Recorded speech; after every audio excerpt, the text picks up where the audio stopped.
বলো তোমার নাম কি? মোহাম্মদ ইসানু। হ্যাঁ, মোহাম্মদ ইসানু। তো পিতার নাম? আব্দুল খালেক। বাড়ি কোথায়? চন্দ্রপুর। আচ্ছা, কি সমস্যা এখানে কেন বলো তো একটু।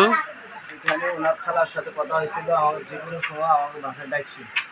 সাদা পর্যন্ত আইসে, আসার পরে সেরিগুলো বলছে বলে আমার বান্ধবীর সাথে কথা কয় আগে আইসে, আসার পরে আমি ওকে দাঁড়িয়েছিলাম। তারপরে কিছুক্ষণ পরে দেরি হয়েছে, আমি আস্তে আস্তে সামনে দাঁড়িয়েছিলাম। তার আমি সময় মনে করি ভাইরা আসে আমার ধরে নিয়ে বাসায় ডাকছি। মেয়ের সাথে এমনি কথাবার্তা কইছি, কিন্তু ওইরকম মানুষ সম্ভব না। কি মোবাইলে কথাবার্তা বলছো? এর আগে কোনো দেখা সাক্ষাৎ হয়নি মেয়ের সাথে তোমার? কথাবার্তা বলছি, কথাবার্তা বলছি। ও যেদিন মনে করো আরো খালা না কারণে অসুস্থ ছিল, হাসপাতালে আইছিল, ওই দিন সবার সঙ্গে কথাবার্তা বলছি। আর হলো একজন ঈদের দিন পার্কে নিয়ে আইসি, মনে করো ঘুরে টুরে ও আসলে আমাদের আগে বাসায় গেছে, আমি পরে গেছি।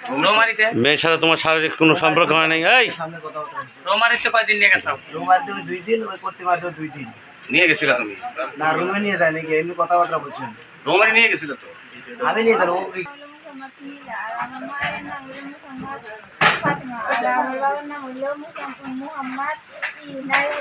গ্রাম। আচ্ছা, কি সমস্যা বলো তো, ছেলের সাথে কি তোমার সম্পর্ক? হুম 3 বছর হলো ওর সাথে আমার সাথে সম্পর্ক। হুম এরপরে এরপরে মানে সে 3 বছর সম্পর্ক। এরপরে আমার ফোন দিচ্ছে, আমি আইসি। আসার পরে এদিক বিয়ার কথা কইয়া অতি রুম, ওই যে রোমারি 2 দিন রোমারি 2 দিন রুম ভাড়া নিছিল। নেওয়ার পরে এনে হয়েছে, কি হয়েছে? মিলামেশা হয়েছে। আবার কোটমারি 2 দিন মিলামেশা হয়েছে। আবার হলো ওই রাজীবপুর যায় একদিন মিলামেশা হয়েছে।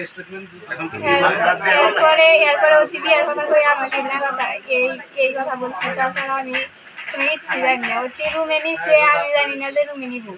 এরপরে কর্তিমারি গাড়ি বিয়ে করার কথা কইয়া আমাকে বিয়ে করার কথা কইয়া আমাকে যে এইরকম করছে, আমাকে একবারে ধর করছে।